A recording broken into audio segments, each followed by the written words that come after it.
प्रेम पत्र राधा स्वामी भाग चौथा प्रकार 31वां। इस देश में चैतन्य सूरत की धार उल्टी बह रही है और इंद्रिय द्वारे बाहर बिखर रही है। इसलिए इसको पूरा और निर्मल सुख नहीं मिल सकता और इसकी एक सी हालत नहीं रह सकती। इस वास्ते चाहिए कि इस धारा को सुलटा बहावे, यानी ऊंचे की तरफ को घट में चढ़ावे, तो इसको एक दिन अपने भंडार में पहुंचकर पूर्ण और अमर आनंद प्राप्त होगा। कुल जीव स्थूल देह में आंखों के मुकाम पर बैठकर इस लोक में मन और इंद्रियों से कार्रवाई कर रहे हैं। यानी सूरत की धार मन और इंद्रियों के द्वारे बाहर की तरफ बिखर रही है और जड़ पदार्थों से विशेषकर इस धार का मेल हो रहा है। जिन जीवों में कि इस शख्स की प्रीत है, उनकी तरफ तवज्जो करने या उनका ख्याल करने और मिलने में इसको आनंद होता है, और इसी तरह जिन भोगों और पदार्थों में इसकी आसक्ति है या उनमें विशेष बर्ताव रहता है, जब जब वे सन्मुख होते हैं या उनके साथ स्पर्श होता है या जब उनको ये ग्रहण करता है, तब रस और आनंद मिलता है। इस सबब से सूरत की धार इन सब की तरफ बारंबार या अक्सर जाती है। हरचंद ये बात प्रकट है, लेकिन फिर भी जीव उससे बेखबर हैं कि जिस कदर आनंद और रस और स्वाद जीवों और पदार्थों और भोगों के वसीले से इंद्रिय द्वारे मन को मिलता है, वो असल में सूरत की धार में है। जो सूरत की धार इंद्रिय के मुकाम पर न आवे और वहां से चलकर भोगों और पदार्थों से न मिले, तो कुछ भी रस या आनंद प्राप्त नहीं होगा। स्वप्न अवस्था में इस बात का सबूत साफ मिलता है कि जीव उस हालत में कुल इंद्रियों के भोगों का रस और स्वाद वैसा ही लेते हैं जैसा कि जागृत अवस्था में मिलता है। और हाल ये है कि उस वक्त बाहर की इंद्रियां बेकार और कोई पदार्थ मौजूद नहीं होता। फिर जाहिर है कि वो रस और स्वाद जो अंतर में स्वप्न अवस्था में मिलता है, सूरत की धार का है। सिवाय इसके जबकि आदमी सो जाता है और उसकी सूरत की धार अंतर में खिंच जाती है, उस वक्त जो कोई पदार्थ जो किसी इंद्रिय का विषय है सन्मुख लाया जावे या उस इंद्रिय से उसका स्पर्श और मेल कराया जावे, तो कुछ भी खबर नहीं होती और न किसी किस्म का रस सोते आदमी को मिलता है। इससे भी साबित है कि बसबब न मौजूद होने सूरत की धार के सोते वक्त बाहर की इंद्रियां बेकार होती हैं और कुछ रस नहीं ले सकती हैं। अब ख्याल करना चाहिए कि जबकि जिस कदर रस और आनंद और स्वाद है वो सूरत की धार में है, फिर जिस कदर की सूरत की धार बाहर की तरफ जारी रहेगी वो खर्च में दाखिल होगी और बाहरी भोगों और पदार्थों वगैरह से उस धार के ही माफिक रस और स्वाद मिल सकता है। और जो वही धार अपने भंडार की तरफ जो ऊंचे देश में है रुजू करे, तो जिस कदर उसकी चाल चलेगी, यानी बाहर की तरफ से सिमटाव और अंदर में चढ़ाई होवेगी, उसी कदर बगैर मेहनत और धन खर्च करने के ज्यादा से ज्यादा आनंद और रस मिलता जावेगा और उसी कदर चिंता, फिक्र और दुख सुख का असर कम व्यापेगा। बाहर के भोग और पदार्थ बगैर धन खर्च करने के मिल सकते हैं और धन बगैर मेहनत के हासिल नहीं हो सकता, लेकिन वैसा ही रस और स्वाद बल्कि उससे ज्यादा और फिर ज्यादा से ज्यादा अंतर में स्वतंत्र यानी अपनी इच्छा के माफिक थोड़ा प्रेम और विरह अंग लेकर संतों की जुगत के कोई दिन अभ्यास करने से सहज में मिल सकता है, और फिर उस आनंद और रस की हद और शुमार नहीं है। यानी जिस कदर सूरत चढ़ती जाएगी उसी कदर आनंद बढ़ता जाएगा, और एक दिन सूरत अपने निज धाम में पहुंचकर महा आनंद को, जिसका वार पार नहीं है, प्राप्त हो सकती है। इस वास्ते सब जीवों को मुनासिब और लाजिम है कि जैसे बाहर के भोगों का रस और स्वाद लेने के वास्ते तन मन धन खर्च करते हैं,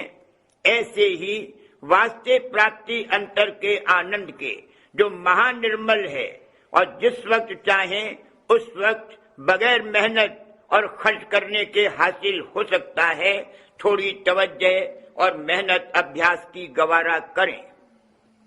ये अभ्यास सूरत को उसके निज घर में पहुंचा सकता है, जहां से ये आदि में उतरकर आई है, और वहां पहुंचकर दर्शन कुल मालिक राधा स्वामी दयाल का, जो इसके सच्चे माता पिता हैं और जिनकी ये अंश है, हासिल करके निहायत आनंद को प्राप्त हो सकती है।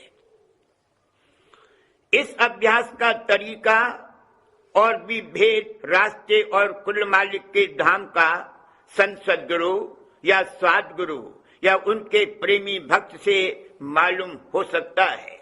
और इस वक्त में राधा स्वामी दयाल की संगत में प्रगट सुनाया जाता है, और उस अभ्यास का नाम सूरत शब्द योग है। यानी सूरत रूह को चैतन्य की धार की सवारी पर उल्टा कर उसके भंडार यानी निज घर में पहुंचाना। ये चैतन्य की धार नजर नहीं आ सकती और न पकड़ाई दे सकती है, लेकिन जो कोई उस आवाज को जो उस धार के साथ बराबर जारी है, तवज्जो के साथ यानी विरह और प्रेम अंग लेकर सुनता हुआ चले, तो उसकी सूरत एक दिन उस मुकाम पर पहुंच जाएगी जहां से कि वो धार और आवाज आती है। मालूम होवे कि आवाज की बराबर कोई ताकत वाला और अंधेरे में प्रकाश करने वाला और रास्ता दिखाने वाला नहीं है। इस दुनिया में भी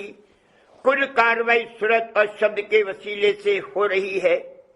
यानी एक बोलता है और दूसरा सुनकर हुक्म की तामील करता है। लेकिन ये शब्द इसी नीचे देश का है, और जिस शब्द के सुनने के वास्ते संत सद्गुरु हिदायत फरमाते हैं, वो शब्द आसमानी है।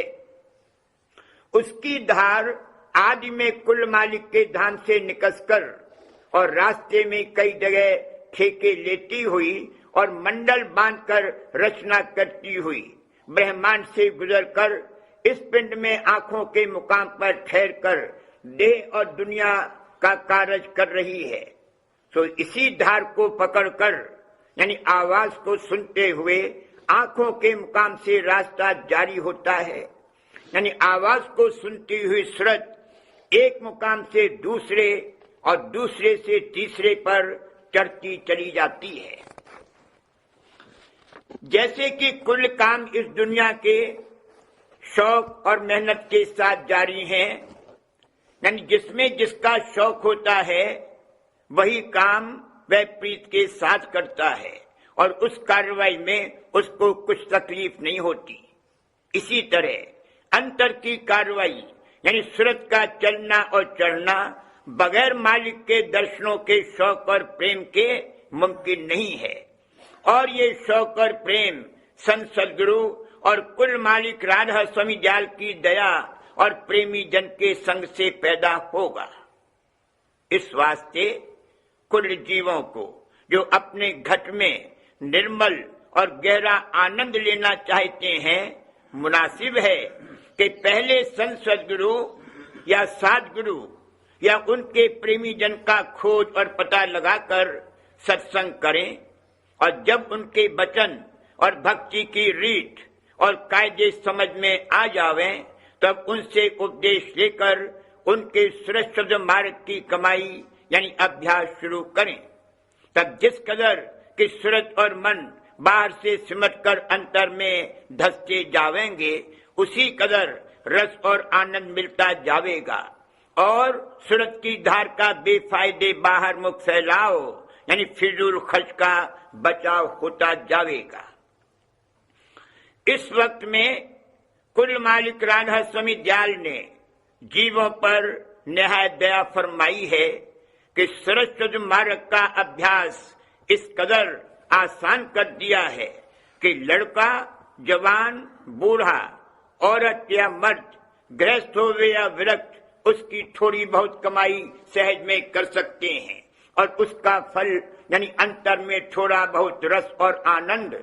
और आहिस्ते आहिस्ते अपना उद्धार होता हुआ इसी जिंदगी में देख सकते हैं और कुल मालिक की दया और रक्षा को जो इस मार्ग के अभ्यासी के संग रहती है परख सकते हैं। पिछले वक्तों में बैराग और पुरुषार्थ पर बहुत जोर दिया और योग अभ्यास और उसके संयम बहुत कठिन रखे कि जो विरक्त से भी मुश्किल से बन सकते थे और बैराग की संभाल के लिए घर बार और रोजगार और बस्ती में रहना छुड़ाया और जंगल में बासा देकर अभ्यास कराया।